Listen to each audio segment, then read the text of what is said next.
She didn't come alone. Patricia Harlow rolled up in her SUV, and two men piled out like they owned the street. Big, rough-looking guys built for intimidation. Patricia jabbed her finger toward the house and barked, "That man refuses to join the HOA. Make him sign today, or drag him out." But the man on the porch wasn't like her usual targets. His name was Victor Stone, a retired Black Navy SEAL. He didn't raise a weapon. He didn't need to. Victor just stood tall at the top of the steps, arms folded across his chest, his stance steady and controlled in a way only years of training could carve into a person. His K-9 sat at his side, muscles taut, a low growl rumbling in his throat. The thugs laughed at first. "What's this mutt gonna do?" One sneered, cracking his knuckles.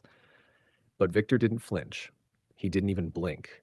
He just shifted his weight slightly, and something about that tiny motion, the quiet confidence of a man who'd survived combat zones, made their smirks fade.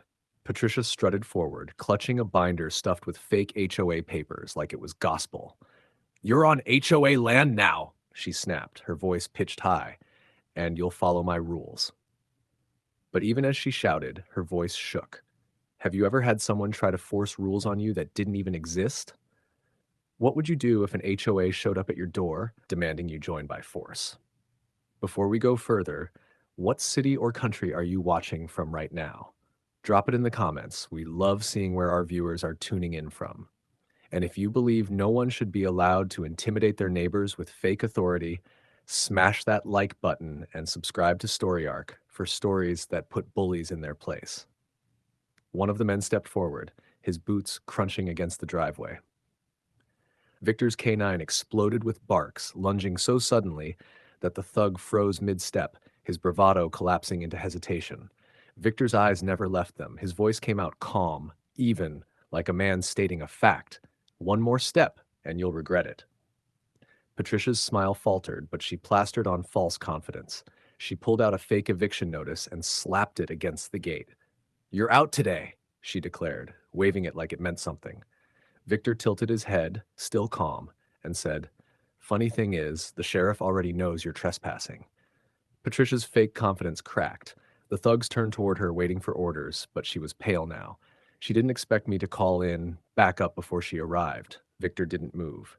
He stood steady, radiating the same unshakable calm he carried through firefights overseas. The sharp wail of sirens cut through the air, bouncing off rooftops and rolling down the street like a warning. Red and blue lights flickered against the windows before the car even appeared. Patricia froze mid-stride, the eviction paper trembling in her hand. For the first time, her mask slipped. The thugs didn't get it yet. They puffed out their chests, muttering about scaring him straight, but their eyes betrayed something else: hesitation. Victor didn't move an inch. He stood as still as stone, the posture of a man who'd stared down bigger threats in deserts and jungles and come home standing.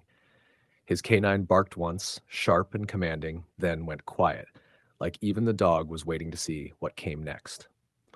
The patrol car screeched to a halt behind Patricia's SUV. Sheriff Randall Hayes stepped out slow, his hat tipped low, his hand resting casually near his holster.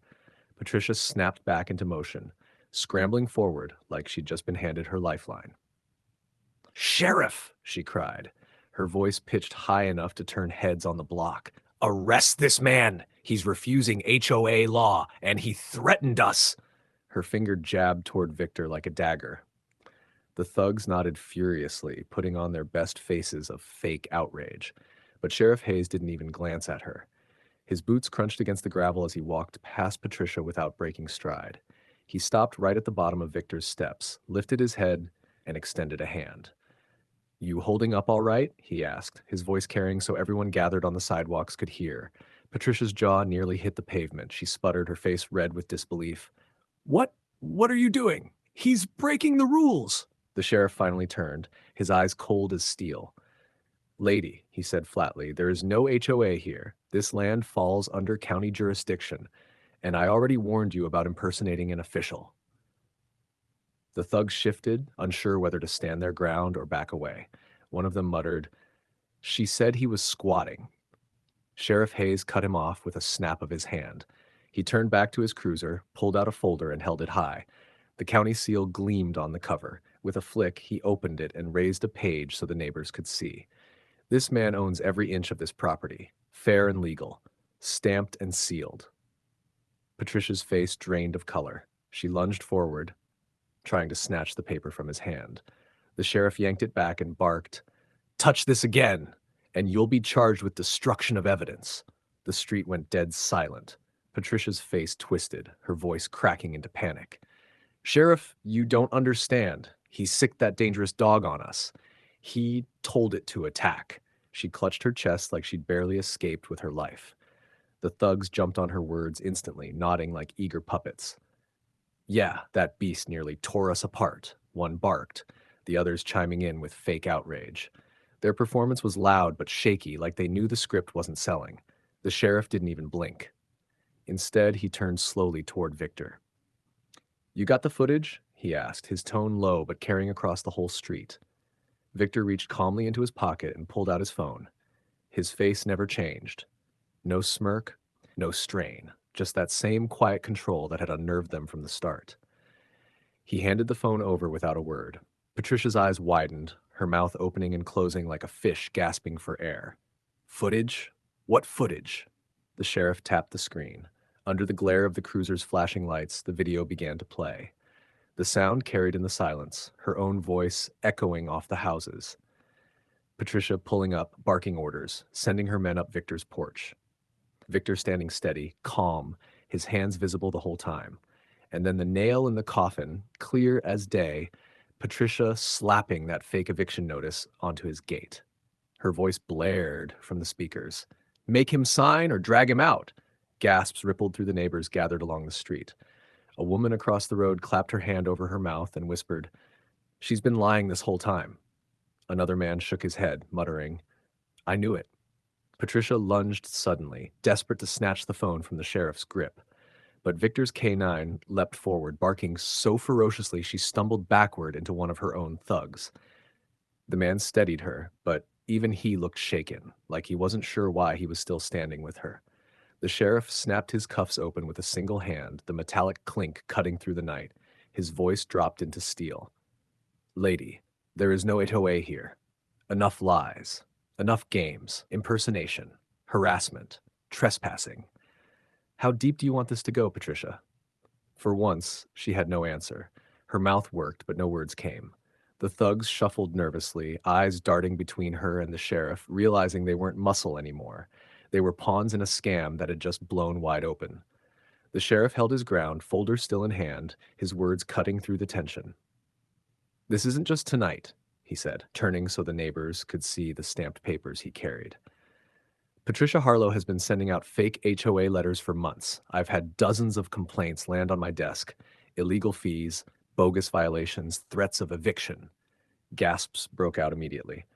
A man from 2 houses down stepped forward, his voice loud and angry. "She took $200 from me for lawn violations."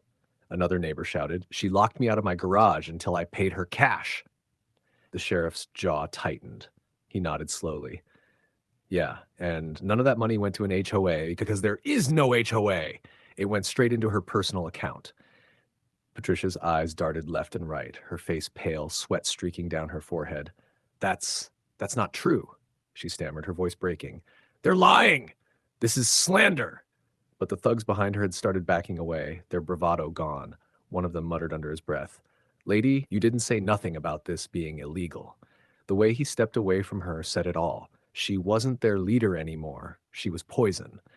The sheriff stepped closer, lowering his voice but projecting it so every neighbor could hear. "You tried to run a fake government on my watch. That ends tonight." He turned slightly toward Victor and nodded. "You've been more patient than most would have been." Patricia's voice snapped high again, shrill and desperate. "You can't arrest me. I am the HOA. I make the rules here." She waved her hands wildly, her binder clutched like it was her shield. But nobody bought it anymore. Her eyes went wild, darting for an escape. And then with a sudden scream, Patricia ripped the fake binder from her SUV and held it over her head. "This is legal authority," she shouted, her voice cracking. The crowd gasped as she hurled the binder straight at Victor's K-9. The dog dodged, teeth bared, barking with a fury that made Patricia stumble back into the dirt. "Enough!" The sheriff barked, his voice echoing off the quiet houses. He stepped forward, hand hovering near his cuffs, but Patricia wasn't finished. Her breathing turned ragged, her hands shaking as she dug into her purse. With a triumphant scream, she yanked something out and thrust it high into the flashing lights. A badge. Shiny, cheap, the kind a child might buy at a toy store. She waved it wildly like it proved everything. "See, I'm authorized! Deputized by the county!" The sheriff froze for a second, staring at it. Then he laughed. Sharp, cold. "That's a toy store badge. You just committed another felony, impersonating law enforcement." He pulled out his real badge and held it up right next to hers. The difference was humiliating, almost comical. Patricia's face went red. The sheriff didn't hesitate this time. He grabbed her wrists, yanked them behind her back, and snapped the cuffs on with a metallic click that carried across the whole block. His voice rang out loud enough for everyone to hear. "Patricia Harlow, you are under arrest for impersonation, harassment, trespassing, and fraud." The thugs stood frozen, unsure if they should run or beg. The sheriff turned his gaze on them, cold and unflinching. "You want to go down with her?" That was all it took. Their hands shot up. We didn't know she was lying," one stammered. "We're done." They backed away fast, like the ground under Patricia had suddenly become quicksand. And just like that, the men who came to enforce her lies walked away, leaving her alone in the wreckage she created. Because fear may gather followers for a moment, but only truth decides who stands in the end. If you believe every lie eventually falls under the weight of the truth, smash that like button and subscribe to Story Arc for stories that show it.